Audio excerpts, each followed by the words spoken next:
वो परमेश्वर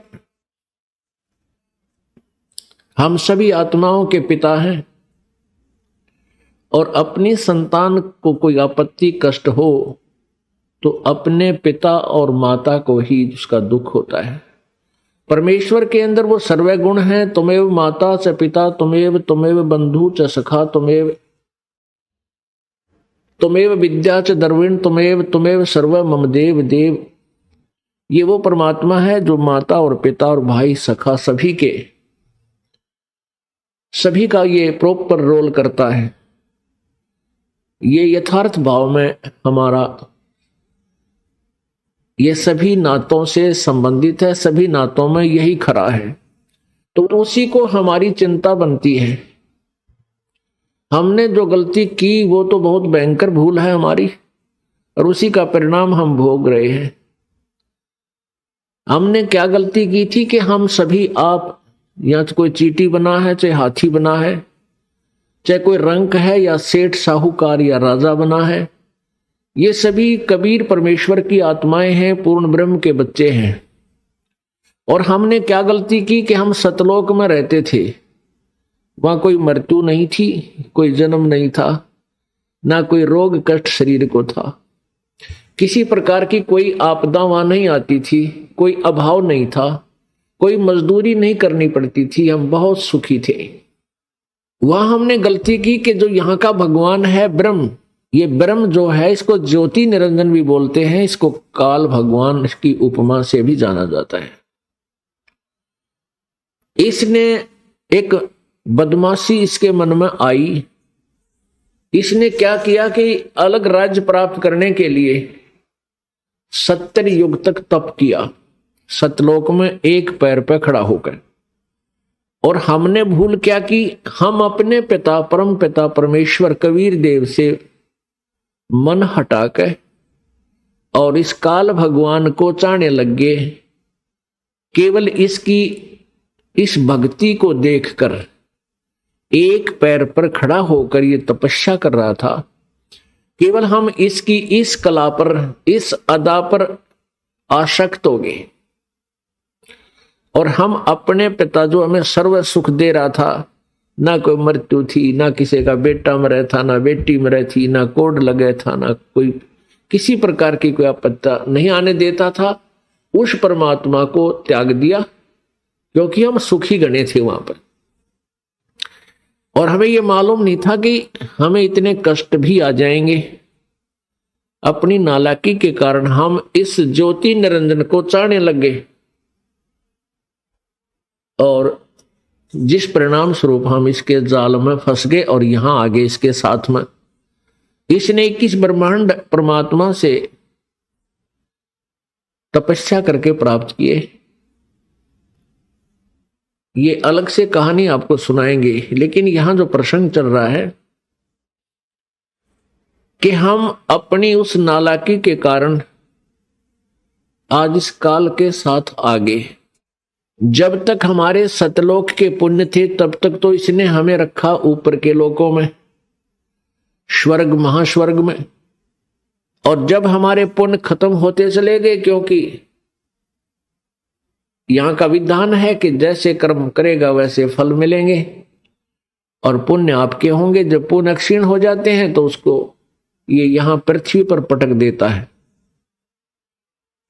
तो जब तक हमारे पुण्य थे, हमारी जेब में पैसे थे, हमारी कमाई थी, तो हम स्वर्ग रूपी होटल में वहां अपने मस्ती करते रहे, भगवान याद नहीं आया। और जब हम पटक दिए पृथ्वी पर, कोई कुत्ता बनाया, कोई गधा बनाया, कोई कुतिया बनाई, कोई गधी बनाई, कोई शेर, कोई पशु पक्षी बनाकर यहां डाल दिए। और जिनके कुछ पुण्य फिर भी शेष रहे उनको मानव शरीर दिया। मानव शरीर के अंदर आप देख रहे हो कोई भी प्राणी सुखी नहीं है। मानव शरीर तो हम सबसे उत्तम मानते हैं, अन्य प्राणियों का तो आप एस्टीमेट लगा लेना वो कितने सुखी होंगे, कुत्ते गधे सुअर। मानव शरीर में भी आप और हम बिल्कुल सुखी नहीं है। अब हम झूठे सुख को सुख मान बैठे।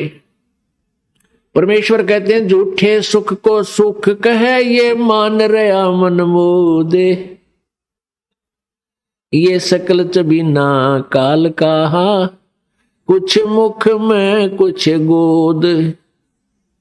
इस काल भगवान को श्राप लग गया, एक श्राप लगा हुआ है परमेश्वर की ओर से। इसने वहां एक भयंकर गलती की थी जिसके परिणाम स्वरूप इस काल को श्राप लगा हुआ है 1,00,000 मानव शरीरधारी प्राणियों का नित आहार करने का। मानव शरीरधारी प्राणियों का 1,00,000 का प्रतिदिन ये ग्रास करता है, आहार करता है, खाता है। इसके लिए इसने हम सभी को यहां रोक रखा है, जैसे कसाई बकरे पालता है। पुण्यात्माओं, ये परमेश्वर कबीर जी द्वारा दिया गया ये ज्ञान है, ये दास आपको व्याख्या कर रहा है और ये परमात्मा का बताया हुआ है। इस पर बहुत गहराई से सोचना, इसको केवल एक कथा मत समझना, ये 100% सत्य, ये सत्य कथा है। केवल इसको दंत कथा मत मान लेना। जितना भी आप इस ज्ञान को समझते चले जाओगे उतना ही आप गहराई से चिंतन करने में को विवश हो जाओगे। अब जैसे कसाई बकरे पालता है, उन बकरों के लिए वो बहुत व्यवस्था करता है, उनको चारा चराता है, उनको पानी पिलाता है, गर्मी सर्दी से बचाता है, उसके ऊपर कोई छान डाल देता है, कोई शेड बनाता है। तो अबोध बकरियां उस कसाई को अपना एक अच्छा मालिक मानते हैं, दयालु मालिक मानते हैं। किस दृष्टिकोण से? कि ये हमारी कितनी केयर टेक करता है, कितनी देखभाल कर रहा है, पानी पिलाता है, चारा चराता है, तालाब बना रखा है, कि तो चरागा बना रखे हैं, चारों तरफ बाड़ लगा रखी है, कोई हिंसक पशु आकर इनको खा ना जाए, रोक रखे हैं। अब वो इसी कारण से उस कसाई को अपना दयालु मालिक मानते हैं। और जब वो कसाई उन बकरों के उस बाड़े में जाता है, स्थान पर जाता है, तो बकरे उस मालिक को एक दयालु मालिक मानकर उस व्यक्ति को उसकी तरफ भाग लेते हैं प्यार देने के लिए। कोई उसके ऊपर पैर डालकर प्यार देना चाहता है, कोई जीभ से चाटता है, और वो कसाई उनको ऐसे हाथ पकड़कर देखता है और बकरे उसकी बाजू को अपनी जीभा से प्यार देते हैं, चाटते हैं, जैसे बहुत लाड करया करें।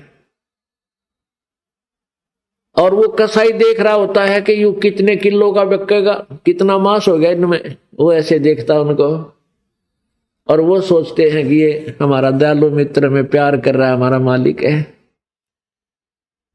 पुण्यात्माओं, जैसे हम यहां देखते हैं कितनी विस्तृत भूमि है, इसके ऊपर कितने अच्छे बाग बगीचे, फलदार वृक्ष, काजू किस्में, सेब संतरे, और कितने अच्छे शीतल और स्वादिष्ट मधु जल की दरियां बह रही हैं। जमीन के नीचे कितना एयर कंडीशन ला रखा है, गर्मियों में ठंडा जल और सर्दियों में गर्म। अब ये और कितनी अच्छी हवा चल रही है, सूरज दिन रात बन रहे हैं, सूर्य उदय हो रहा है, अस्त हो रहा है। इस व्यवस्था को देखते हैं तो ऐसा लगता है जैसे ये तो भगवान ने पड़ा है, कितना अच्छा भगवान है, कितनी हमारी सुनियोजित, हमें कितना अच्छा आहार दिया है, कितना अच्छा हमारे रहने की व्यवस्था की है। और जब हम देखते हैं किसी का बेटा मर गया, किसी की बेटी मर गई, किसी का परिवार नाश हो गया, किसी का दो मर गए एक परिवार में, तो उस समय हमें कभी ये नहीं आता यूं के हो रहा है, ये जुल्म क्यों हो रहा है, ये हमारी बुद्धि में कभी नहीं आया। अब आने लगा जो भगवान ने हमारी ये मोतियाबिंद का ऑपरेशन कर दिया। कबीर परमेश्वर जी के ज्ञान से, इस तत्व ज्ञान से हमारे जो अज्ञान रूपी मोतियाबिंद था आंखों पर, इसका ऑपरेशन हो गया। अब हमें स्पष्ट दिखाई देता है युग के कारण है यहां पर इतनी व्यवस्था करने का। जैसे कसाई ने अपने स्वार्थवश कितना परिश्रम कर रखा है और किस प्रकार बकरों को रोक रखा है, और शाम के समय वो ना देखता, जब भी ऑर्डर आ जाता है 10 बकरे चाहिए, बकरी चाहिए, वो छांट के ले जाता। वो ना देखता किसकी माँ है, किसका बेटा, किसकी बेटी, एक परिवार के 2 हैं कि एक, वो तो डंडा लेकर और निकाल लेता 20-30 इकट्ठे ही चल, और जाते ही कटवा के अपने पैसे गिन लेता है। ठीक इसी प्रकार ये यहाँ का भगवान है जिसको ब्रह्म बोलते हैं, ज्योति निरंजन कहते हैं। और अभी तक ये ऋषि, महर्षि, संत इस ब्रह्म की साधना के लिए ही हमें प्रेरित करते रहे। और इस ब्रह्म के 3 पुत्र हैं ज्योति निरंजन के, रजगुण ब्रह्मा जी, सतगुण विष्णु जी, तमगुण शिव जी। और इस ज्योति निरंजन ब्रह्म की पत्नी है दुर्गा, और श्री ब्रह्मा विष्णु महेश जी की ये माता है दुर्गा। अब ये तीनों पुत्रों को इस काल ने हमारे को यहां बांधे रखने के लिए, कर्माधार से यहां रोके रखने के लिए इनको इंचार्ज बना दिया।